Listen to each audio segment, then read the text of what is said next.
Costa. Hey, how's it going? My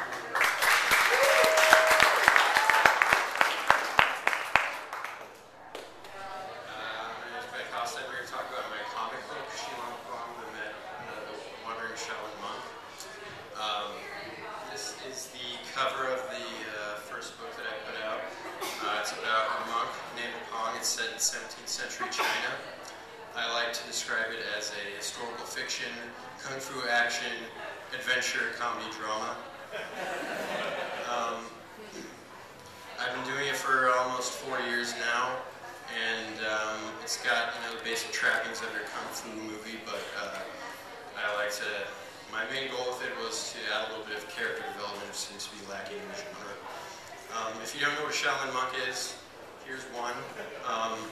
They are Buddhist monks who have a long history of practicing martial arts, and their history is kind of sketchy due to a number of temple burnings over the years. So there's a lot of legend mixed into it, and it's kind of hard to figure out what's fact and what's fiction.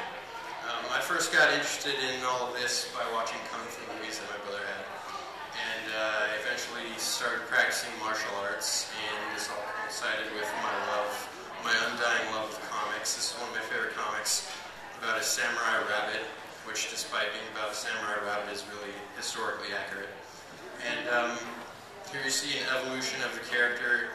The comic I'm doing now is probably the third or fourth iteration of Pong. I first started out with one of my friends, but then I did 80 pages of the comic myself, and kind of got disinterested with it. Then in 2005, I studied abroad in China, and I kind of rekindled my interest, and I thought I'd approach it with a more historical bent.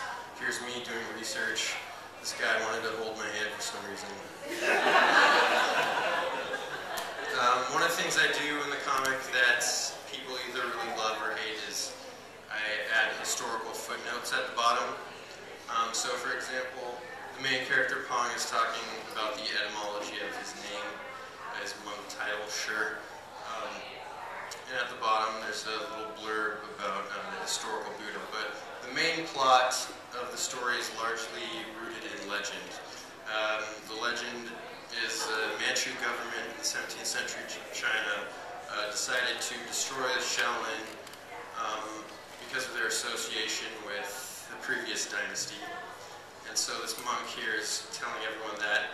And then there's a big battle. The monks decide, and this is in the story, they decide to defend their temple and ambush the incoming army, but they get ambushed themselves. So Pong has to flee the battlefield and go save some of his rare temple books. In the process, he gets injured and falls unconscious and wakes up alone while his temple is burning. And ultimately deduces that a couple others brothers might have escaped. So now he's aimlessly searching for them, and he eventually comes to a town where he meets a girl who he starts to really like, much to his chagrin because he's a monk. And they get in a little trouble, but that's probably all I'm going to explain because I expect everyone to go home and read it tonight. You can read it online. So now I'm going to talk a little bit about my process of making the comic. I do it all digitally. I used to draw on paper, but decided it's a waste. I use this monitor tablet here. I can draw directly on the screen, and I use a program called Manga Studio to draw and Photoshop to color it in. So first I start off by scripting it out, and here's a little page of my scribbles where I'm figuring out the composition and the pacing of the comic and the layout. This part is really important even though it looks terrible. So for the next part is penciling. This is probably the hardest part. Just getting all of your ideas onto the paper can be pretty intimidating. But I think it's important as a cartoonist, maybe not straight up illustration, but it's important to keep your pencils loose so by the time you get to inking,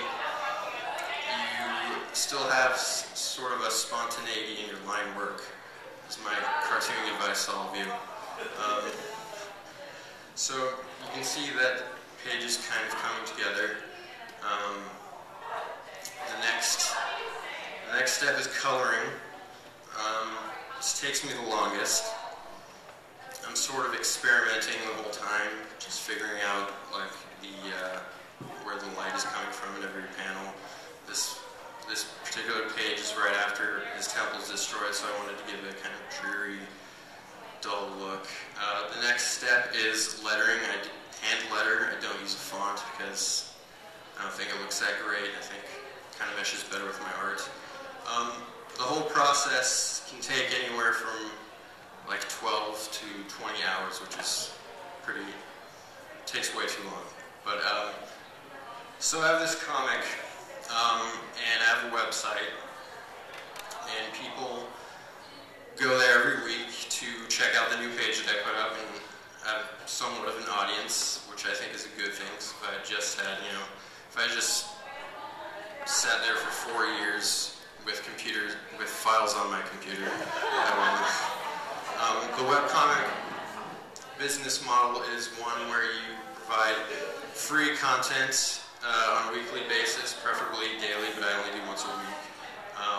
And a percentage of those people will hopefully buy some of your stuff. This is a shirt that I made. And I have a book that will be coming out this year. I just got a Xeric grant, which is from a foundation founded by Peter Laird, one of the co-creators of Ninja Turtles. Gives out money to self-publishers every year. This is Pong riding a Ninja Turtle. It's very symbolic. So, thank you.